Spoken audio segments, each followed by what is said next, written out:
আজকে তো আমি এই হেলিকপ্টার আঁকানো ছবিটি দিয়ে রাজু এবং রাজুর বাবাকে বোকা বানাবো। তাড়াতাড়ি করে এই কাগজগুলো ছিঁড়ে এই টিনের বাক্সতে রেখে দিই, কেউ দেখার আগে বাক্সটা বন্ধ করে পানিতে ফেলে দিতে হবে। বাবা বাবা আমাকে একটা রিমোট কন্ট্রোল হেলিকপ্টার কিনে দিবা। আরে রাজু, এখন আমি তোকে কিভাবে হেলিকপ্টার কিনে দিব? এখন তো আমার কাছে কোনো টাকা নেই।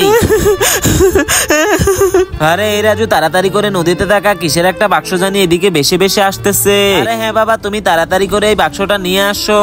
আরে হ্যাঁ আমি যাচ্ছি, আমি বাক্সটা নিয়ে আসতেছি। এই তো বাক্সটা পেয়ে গেলাম, আমি এখনই উপরে আসতেছি। হ্যাঁ বাবা, তুমি তাড়াতাড়ি করে উপরে এসে এই বাক্সটা খোলো, দেখি এই বাক্সর ভিতরে কি আছে। তো বন্ধুরা, বাক্সটির ভিতরে কি রয়েছে তা দেখার আগে তুমি যদি মুসলিম হয়ে থাকো তাহলে ভিডিওতে একটা লাইক দিয়ে চ্যানেলটিতে সাবস্ক্রাইব করে দাও। এরপরে কমেন্ট বক্সে এই সুন্দর লাভ ইমোজিটা দিয়ে যাবে, দেখবো কার আগে কে ইমোজিটা কমেন্ট করতে পারে। আরে দেখ রাজু, এই বাক্সটির ভিতরে তো একটি রিমোট কন্ট্রোল হেলিকপ্টার দেওয়া আছে। আরে হ্যাঁ বাবা, আজকে থেকে তো আমি এই হেলিকপ্টারটা অনেক মজা করে উড়াবো। হা হা হা। আরে হ্যাঁ রাজু, তাড়াতাড়ি করে বাড়িতে চল, কেউ দেখার আগে আমরা বাড়িতে চলে যাই।